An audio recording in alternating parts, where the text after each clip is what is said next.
And it is noon, and so that means it's our regular Friday Lunch and Learn. And today we're going to be talking about anxiety because Miss Norma sent me a Facebook message, or she commented on one of my posts, and she said, could you please talk about anxiety? So we're going to talk about anxiety today. Now I'm just going to give you the Cliff Note version before I go through this huge report, right? Anxiety is caused by a neurotransmitter imbalance. So what does that mean? Inside your brain, you've got neurotransmitters that are doing different things to make sure that your body works the way your body is supposed to work. And when those neurotransmitters are not working properly, then we're not going to have the wherewithal to be able to cope with life. And so we're going to talk about exactly what that means. We're going to talk about how easy that is to repair. And no, I'm sorry to say, SSRIs are not your answer. That's what the medical profession is going to give you, but just trust me, it's going to cause more problems later down the road. Now, I'm not saying never, ever, ever do pharmaceuticals. I'm not saying that. I'm saying let's exhaust everything that we can before we have to resort to pharmaceuticals, all right? So this is a report about anxiety, especially for Norma, who reached out and asked us to do that. So anxiety is a heightened level of stress, and stress can be good for us.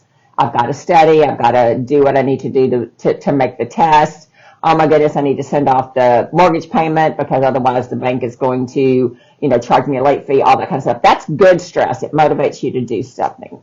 Bad stress is when your life is disrupted by the stress. You cannot do what you want to do, what you need to do, because you're trying to modulate stress in your body, in your brain, and it can absolutely be paralyzing. So anxiety disorders are different from normal feelings of anxiety. Now, anxiety can come and go.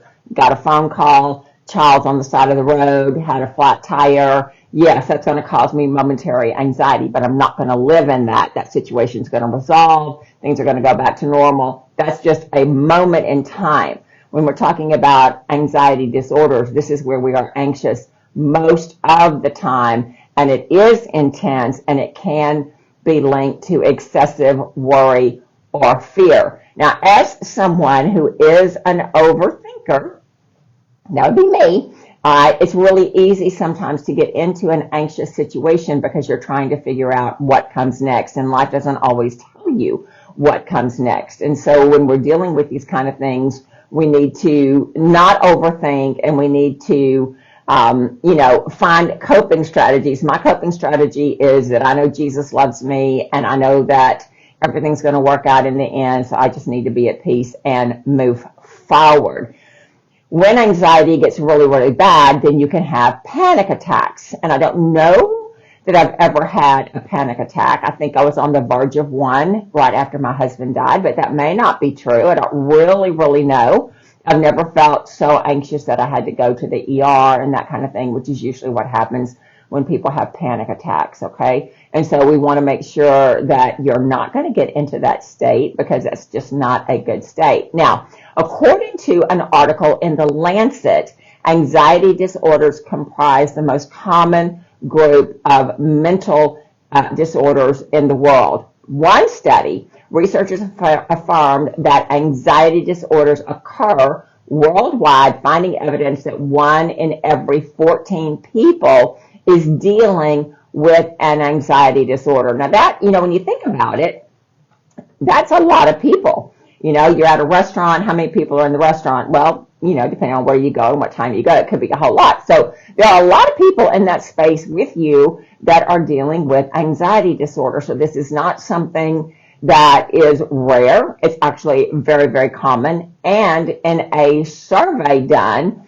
the incidence of anxiety disorders has risen from 1990 to 2019. The number of people that are dealing with anxiety disorders has doubled.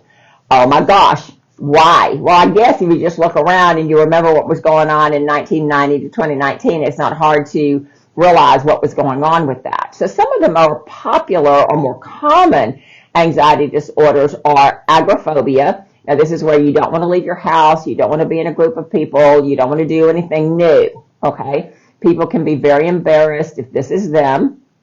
But this is something that is very prevalent, okay? If left untreated, it can be debilitating because the individuals will not even leave their home, and so their life is very small because they can't go anywhere.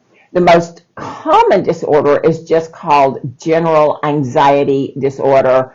You put those, letters, it's GAD, G-A-D. You may have on your paper from the doctor that you suffer with GAD. Now, this is excessive worry about your regular events, your work, your relationships, your health. Symptoms can be restlessness, difficulty concentrating, nervousness, and trouble sleeping. Panic disorder is the most, I'll say horrific one, okay, because this is absolutely something that can lead you to the hospital. This is something when you are experiencing rapid heart rate, shaking, sweating, feeling shortness of breath, feeling dizzy or lightheaded or disoriented. You could have chest pain. You can have numbness and tingling. You can be nauseated or have stomach pain. You could feel chills or you could feel hot. You have a sense of disassociation from what's happening, and then you can have a feeling of impending doom. Now, disassociation means you're here, this is happening, but you feel like it's happening to someone else, or you feel that you're not just right there, okay? So this is something that's very debilitating, and my heart goes out to you if you suffer from these. It's not a very pleasant feeling, according to all the different things that we could be dealing with. So some people have panic attacks due to specific triggers. So I would just say, I'm just going to be honest right here, if I see a cockroach in my home, I can get a little bit excited about that, and not in a good way. And so it's not anything that's going to make me have to go to the hospital, and I don't mean to trivialize this, but if there's anything in my life that triggers anxiety, it is bugs. I'm just going to throw that out there. It is bugs. Some other people have different things. I will tell you, since, and most of you know me, you know my story, that my husband died 26 years ago, and it has been extremely hard for me to attend funerals since. It is a trigger point, right? Do I go into full-blown anxiety attack? No, I don't. However, it is something that triggers a little bit of anxiety with me. There's also separation anxiety. This is what little children usually have when they are separated from their moms or their dads, or, for a long period of time, or even for a short period of time. They can get very anxious about that because they love the person that's leaving them, right? I think older people can suffer with that as well. You've got very needy, clingy people, and I'm not saying that in a negative way. That's just how we are sometimes. And so when that person, your person, is not with you, then you can have that kind of anxiety because that person is not there. All right. There is social anxiety disorder. Now, that's something that kind of hits a little bit close to home because social situations can be anxious for all of us. And according to the American Psychiatric Association, the second most common social anxiety disorder is it is the second most, oh gosh, I messed that up. It is the second most common is social anxiety disorder. It makes up 7% of the disorders. So if you have social anxiety, you may feel significant anxiety in social situations. You fear being humiliated, embarrassed, criticized, or rejected when interacting socially. This anxiety may manifest as an intense fear of public speaking, meeting new individuals, or even eating in public. If this fear affects your ability to function in your day-to-day activities and it lasts at least 6 months, then you might have the criteria for social anxiety disorder. Now, I will tell you, as a human, when I go into a room, networking event, and all that kind of thing, it is a little overwhelming. I don't think I have anxiety disorder as much as I'm a peaceful person. I like to know what's going to happen. I also have a little bit of a control issue. And so when I go into these meetings, it's like, who's going to be there? Who am I going to talk to? What's going to happen? All these kind of things that are out of my control. And so it gives me just a little bit of anxiety. I don't have an anxiety disorder, but it is something that affects me. And so what I want you to understand with this is that everybody has anxiety or can have anxiety from time to time in certain situations. And that's not what we're talking about. We're talking about full-blown, it disrupts your life, okay? You can't motivate and do what you need to do because you're dealing with excessive worry or fear or overthinking or even panic. And hopefully that's nobody here, all right? There are also specific phobias, okay? So this can be environmental phobias, and I know people like this. They are afraid of heights, they're afraid of thunder and lightning, they're afraid of darkness, they're afraid of water. Now this is really sad because we all experience these things, and these things should not make us anxious. There's also situational phobias, fear of flying, fear of riding in public transportation, driving in tunnels, riding in elevators. Organism phobias, that would be me. Spiders, roaches, rodents, dogs, any other kind of organisms. And then we have blood injection or injury phobias. All right, I know people that when they see blood, they faint. They just faint. They can't take it. I will tell you, even though I'm, a holistic health practitioner, when I'm watching a medical show on television and they start to, put that needle in that arm, I have to look away. It just triggers something and I don't like it. I go and give blood, I do my blood test, I do all those kind of things, but I turn my head when the phlebotomist is going to poke me. I hardly ever feel it. It's not something that causes me undue stress. I just don't like it. So just throwing that out there. And then there are other fears, fear of clowns, fear of choking, vomiting, and drowning. So I do know people that are afraid of clowns. And clowns are funny. I've never been scared by clowns. So, that's not something that I deal with. So what causes or what are the symptoms of anxiety disorder? Mainly, it is the disruption of your day-to-day activities, or you plan your day-to-day activities to avoid certain places, certain activities out of fear. So anxiety is really a fear-based issue, all right? It can cause restlessness, problems concentrating, feeling on the edge, trouble sleeping, cold, sweaty hands, dry mouth, muscle tension, heart palpitations, feelings of fear or panic, ongoing worry about losing a particular person, nightmares centered around separation, and then refusal or fear of being away from a particular person. So this can really be crazy. Now, what causes anxiety disorders? Well, I'm going to tell you from a holistic practitioner's point of view, it is something is wrong in your gut, okay? There is a gut-brain connection, right? And almost everybody that comes and sees me has a problem with their gut and their brain. And why is that? Well, I don't know. Maybe it's because of the food that we eat. So one of the things that really disrupts our gut is the addition or the implementation of glyphosate in our industrial farming. What is glyphosate? Glyphosate is a chemical that is in Roundup, and here in the United States, Roundup is sprayed on our grains twice. So why do they do that? Well, you've all used Roundup, and we all have. I have. I don't now, but I have. And so what happens when you spray Roundup on a weed? It shrinks the grass, right? It pops out that kernel of grain, whatever they're trying to do. And so that is something that the grain gets sprayed because, of course, it's sprayed twice.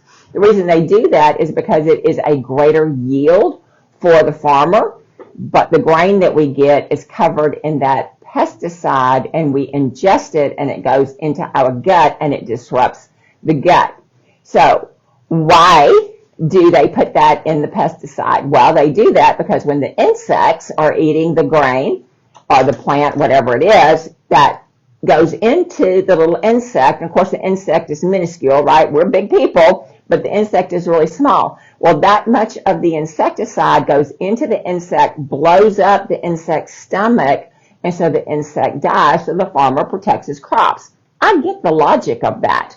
What I don't understand is how people are okay with that when it has been proven that this particular component causes cancer, right? So I don't know why, as a nation, we allow this to be sprayed on our food. This girl does not eat bread, pasta, cereal for all those reasons, okay? If it is imported, if it comes from a country that doesn't have glyphosate, then I will eat it. I love bread. I love pasta. I mean, pasta is just one of my favorite comfort foods. But because I know what it does to my gut, and I'm going to show you what that does, think of my hand as your gut, the gut lining. So you've got all of this surface area where food can be absorbed. When you eat pasta or bread or cereal, that's the surface that can absorb your nutrients. So when this is happening, when you've eaten those kind of foods and all these little villi are gone, all you've got is the little nubbins, you're not going to be able to absorb your food. When you're not absorbing your food, then you have nutritional deficits. But I will tell you, your food that you make and the chemical processes that that's going on in your gut, all of that makes 90% of the serotonin that you have in your body. And serotonin is a neurotransmitter. Serotonin is what is responsible for, they call it the happiness hormone, okay? Neurotransmitter, sometimes a hormone, it acts in both, wears both hats, all right? And so when we are low in serotonin, then we are more prone to depression and anxiety. So what is the root problem of depression and anxiety? It is poor gut-brain connection. And so this is one of the things that we do is to reestablish the high line between your gut and your brain, right? Because if you don't have that, then you're going to have all kinds of problems. Now, the report says that anxiety can be genetic, developmental, or environmental. I don't know if I really agree with developmental with genetic, because there is genetics, but there's also epigenetics, right? Genetics is what you're born with, right? Epigenetics is how you live your life, what you eat, what you drink, how much drama you allow in your life, how much of the people that you love, are you getting all of those, feel-good chemicals and all that kind of stuff. That is epigenetics. If epigenetics is doing well, then it can keep the negative genetic switches turned off. When epigenetics is not doing well, those negative things can turn on. And so I'm not quite sure I would agree that depression is genetic. I do think that it can be learned. If mama's irritated, if mama's got anxiety, if mama's got panic attacks, then the child is going to learn that that's how we cope, that's how we behave. And I think it can be developmental. And I also think it can be environmental, as we just talked about with the glyphosate being in our food. But the glyphosate is not the only thing. We've got all kinds of toxic chemicals in our home. We've got toxic chemicals in our clothes. I wear makeup, as you can see. There's toxic chemicals in that. And so you've got to make sure that you're making the right kind of choices. So anxiety can also be caused by medications, substance abuse, trauma, childhood experiences, chronic stress, and dysbiosis. Now, the dysbiosis is where I want to focus on today, because dysbiosis has to do with what? The gut-brain connection. So dysbiosis is a fancy medical word. And what that means is dys is against or not well. Okay, either way. Biosis is life. And so what dysbiosis is, that's where they can measure the good bacteria in your gut, and they know if you've got really good bacteria and enough of it, or if you have too much of the bad bacteria. I will just tell you, if you don't have enough of the good belly bugs, you're not going to be able to avoid depression and anxiety, because you need the good belly bugs to do what they need to do to produce the serotonin. All right, so that's really, really important.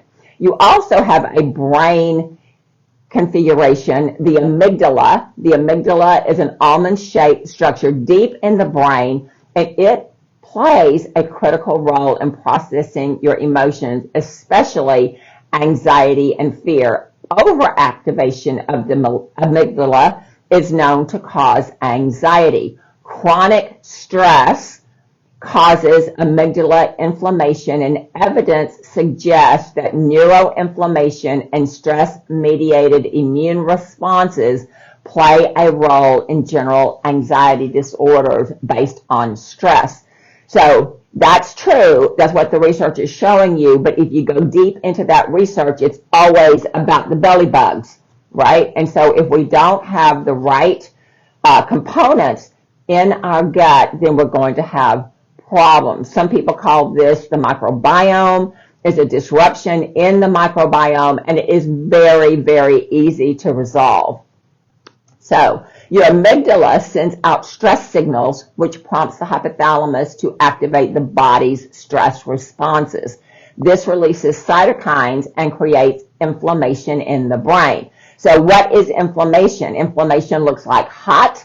Inflammation looks like swelling.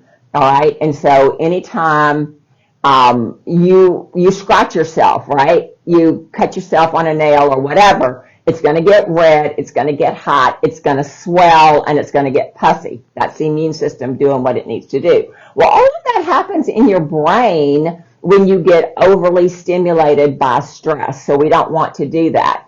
In one study, researchers did a cross-sectional study of 36 healthy control and 40 patients with generalized anxiety disorder.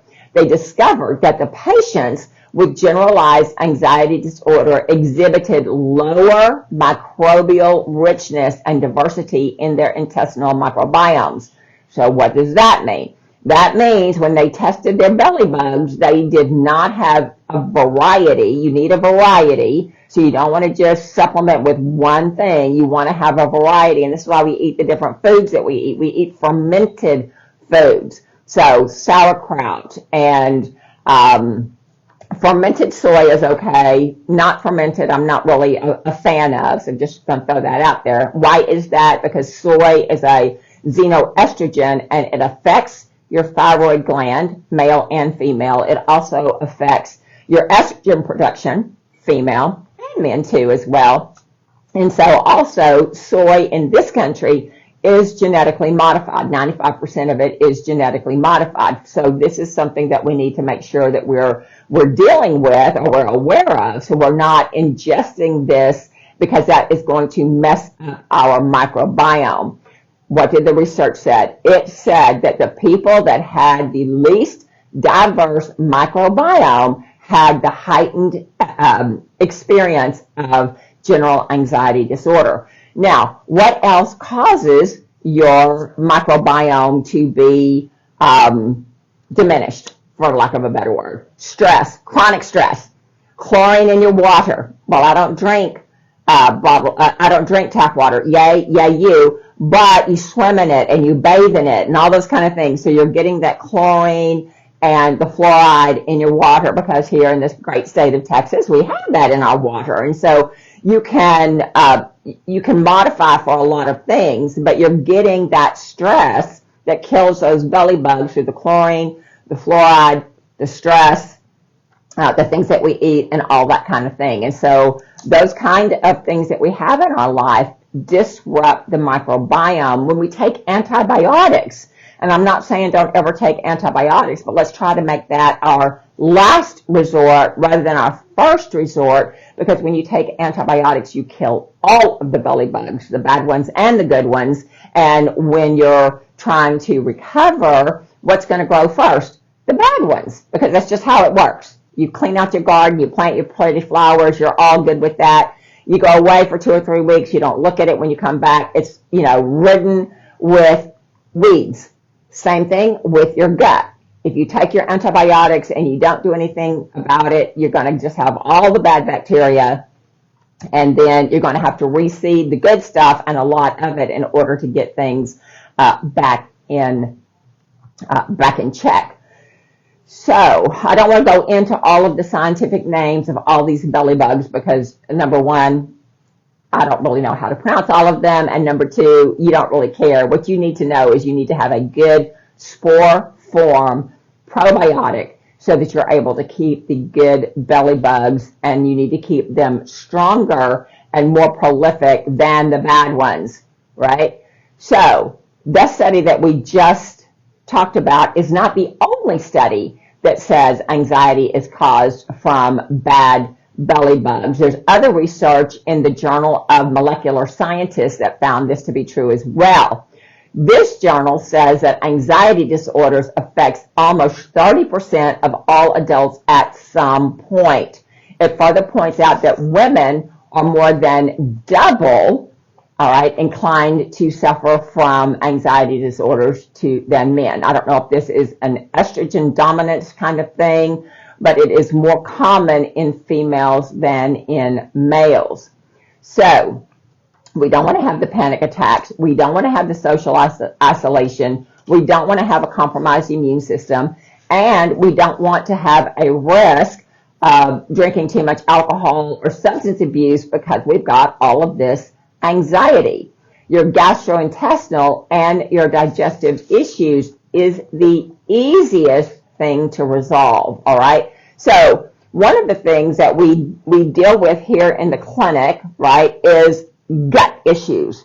And I love showing this because this is my PS3 scanner. We're coming out with a new one. Hopefully we'll get it before the end of the year. But this scanner right here, there's a laser light right there. All right. It measures the carotenoids in your skin, right? White, black, brown, doesn't matter what color you are. Your body absorbs your nutrition. And so if we eat fruits and vegetables, and we should, optimally, we should be eating 36 different fruits and vegetables per week, all right? Nobody does that. 36 different fruits and vegetables per week. But what we can do is we can get vitamins that are made out of fruits and vegetables. Why is that important? Because this scanner scans your skin.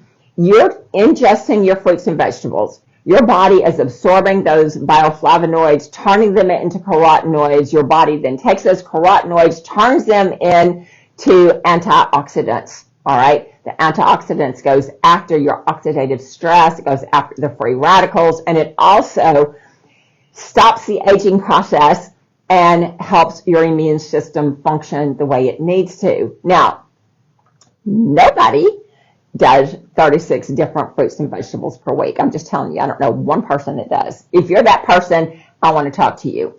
This company, Pharmanex, makes fruits and vegetables out of the bioflavonoids, which are the antioxidants, that you are ingesting with your vitamins, so it covers everything. So we test you, okay, and this is a poor score. Okay, we've got red, orange, yellow, green, blue, and purple. Purple is where we want to be. Almost 100% of people come in the red and the orange. Why is that? It's because we're not absorbing our food. Why is it that people have general anxiety disorder? It's because they're not absorbing their food.